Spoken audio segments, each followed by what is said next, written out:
नमस्कार साथियों, आज मैं एक बहुत ही बर्निंग इशू लेकर के आया हूं, ज्वलंत मुद्दे लेकर के आया हूं, जो हर छात्रों को और हर अभिभावकों को हमेशा कचोटते रहता है, हमेशा चोट करते रहता है। यह प्रश्न है कि क्यों पढ़ें, कैसे पढ़ें, क्यों पढ़ें और कब पढ़ें। तो चलिए सबसे पहले हम लोग इस प्रश्न का उत्तर देने की कोशिश करता हूं कि क्यों पढ़ें। मैं इन सारे प्रश्नों का उत्तर अपने ही अनुभव से दूंगा। तो क्यों पढ़ें, इसके बारे में बहुत सारे सैद्धांतिक उत्तर है कि हमें मुक्त होने के लिए पढ़ना चाहिए, सा विद्या या विमुक्तये। बहुत सारे लोग यह भी बोलते हैं कि नॉलेज फॉर नॉलेज, ज्ञान के लिए ज्ञान प्राप्त करना चाहिए। लेकिन ये सारे उत्तर जो हैं वो सैद्धांतिक उत्तर हैं। मैं आपको व्यवहारिक उत्तर देना चाहता हूँ। क्यों पढ़ें, यह प्रश्न का उत्तर खोजना बहुत ही ज़रूरी है, नहीं तो व्यक्ति पढ़ ही नहीं पाएगा। तो पहली बात है कि क्यों पढ़ें। तो पढ़ने से तो एक जीवन बेहतर बनता है, ज्ञान आता है, हमारे अंदर का जो अंधकार मिटता है वो तो है ही। लेकिन हम अगर काफ़ी विद्वान हो जाएं और काफ़ी विद्वान होकर के हमारी आर्थिक स्थिति ना सुधरे और हमारी आर्थिक स्थिति नहीं सुधरेगी तो हमारे सामाजिक प्रतिष्ठा भी हमें नहीं प्राप्त होगी, तो वह बेकार हो जाएगा। जैसे सुदामा काफ़ी विद्वान था लेकिन पूरी ज़िंदगी वो दरिद्रता की ज़िंदगी, बहुत ही पॉवर्टी वाली ज़िंदगी उन्होंने जिया। तो इस प्रकार भी मैं नहीं चाहता हूं कि कोई पढ़ लिख करके बहुत गरीब रह जाए, उसको सामाजिक प्रतिष्ठा ना मिले, वो जीवन की बुनियादी सुविधाओं को प्राप्त ना कर सके। तो दोस्तों, नौकरी प्राप्त करना 1980 के बाद से हमेशा से ही मुश्किल रहा है। जब से व्यक्ति नौकरी के प्रति जागरूक हुआ, नौकरी के महत्व को समझा, पेंशन के महत्व को समझा, तब से नौकरी के लिए होड़ मच गई। ऐसी बात नहीं है, अगर 1947 में भी नौकरी के प्रति जागरूकता रहती, जिस समय की हमारी आबादी मात्र 36 करोड़ थी, उस समय भी अंग्रेज़ सरकार या तत्कालीन जो नई सरकार बनी थी उसको सभी व्यक्ति को रोज़गार दे पाना, नौकरी दे पाना मुश्किल था। लेकिन उसके बाद से भी लगातार लोगों की नौकरी हो रही है, आज भी नौकरी हो रही है।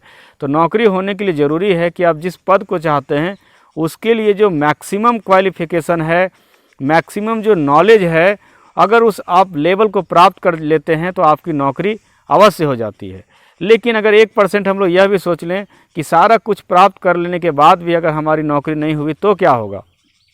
तो अगर आप इतना डेप्थ में जानकारी प्राप्त करते हैं, इतना ब्रॉड आपका नॉलेज हो जाता है, तो फिर आपको नौकरी की बहुत ज़्यादा ज़रूरत नहीं होती है।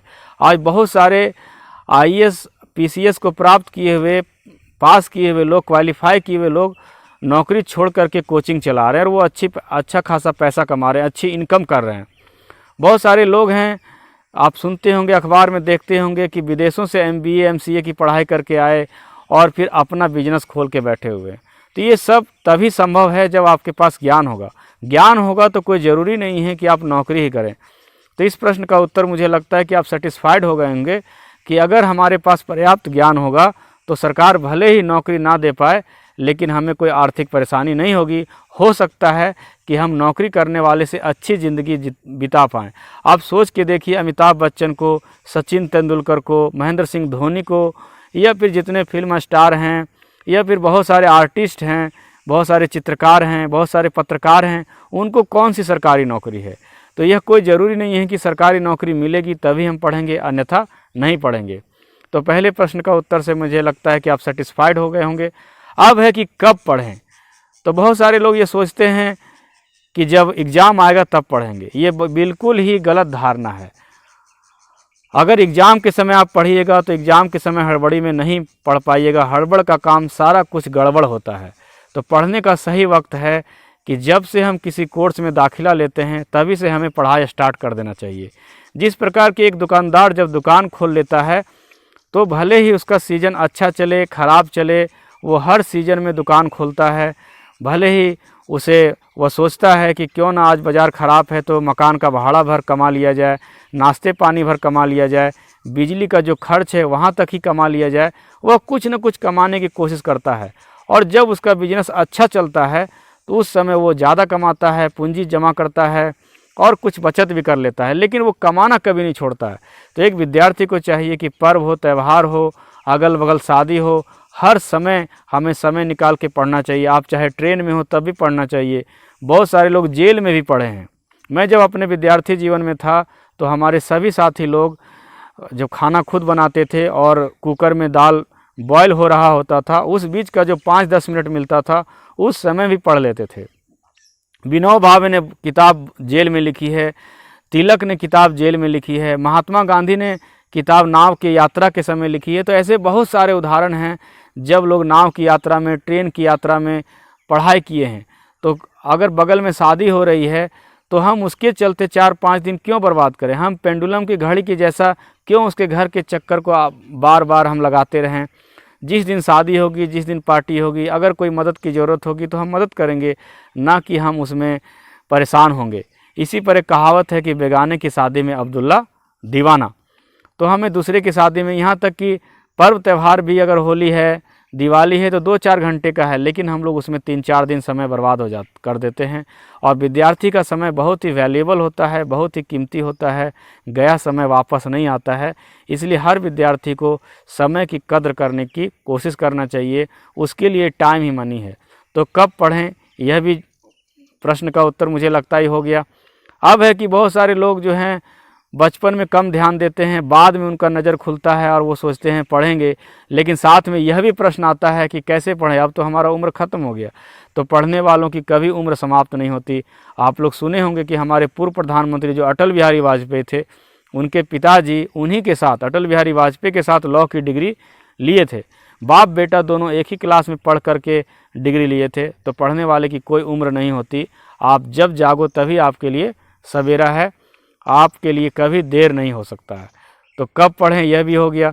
एक और प्रश्न आता है, बहुत सारे गार्जियन जो होते हैं वो अपने बच्चे को सुबह मार पीट करके उठा देते हैं, डांट डपट के उठा देते हैं, कहते हैं हम लोग के ज़माने में सुबह में पढ़ते थे। बहुत अच्छी बात है, सुबह ताज़ा ताज़ा हवा रहता है, माहौल शांत होता है, पढ़ सकते हैं। लेकिन हर आदमी के शरीर का नेचर, हर आदमी के सोचने समझने का नेचर, हर बच्चे का अपना अलग होता है। हर बच्चा एक यूनिक इंसान होता है। कोई बच्चा दिन में पढ़ता है, कोई बच्चा रात में पढ़ता है, कोई बच्चा सुबह पढ़ता है। बस शर्त यही है कि वो पढ़ता है या नहीं पढ़ता है। एक क्यों पढ़ें का एक प्रश्न जो है, उसमें एक थोड़ा सा मैं यह भी प्रश्न जोड़ना चाहूँगा कि दोस्तों, पढ़ना दुनिया में सबसे आसान काम है।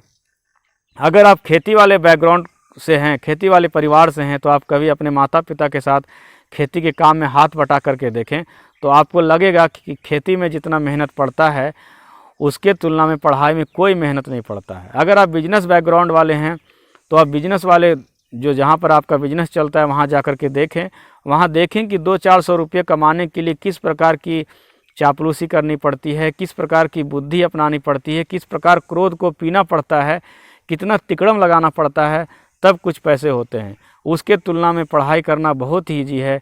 और पढ़ाई किया हुआ इंसान जब कोई जॉब लेता है या कोई काम करता है तो अनपढ़ लोगों से या फिर कम पढ़े लिखे लोगों से, नॉन टेक्निकल पढ़ाई किए हुए लोगों से वो कई गुना ज़्यादा पैसा कमाता है। तो क्यों पढ़ने का यह भी एक उत्तर हो गया। तो क्यों पढ़ें, कब पढ़ें, कैसे पढ़ें। अब बहुत सारे लोग क्या कहते हैं, कंपटीशन में ये बहुत थ्योरी चलता है कि हमें उतना ही पढ़ना चाहिए जितना हमारा सिलेबस है। मैं इसके पक्ष में नहीं हूँ। हमें उतना ही तैयारी करना चाहिए जितना हमारा सिलेबस है। ये मैं कहूँगा कि जब आप एग्ज़ाम देने जाते हैं तो उतना ही पढ़ करके जाएं जितना आपका सिलेबस है। लेकिन आपने साल भर पहले पढ़ना शुरू किया है तो किसी टॉपिक के बारे में विस्तृत जानकारी जुटाएं।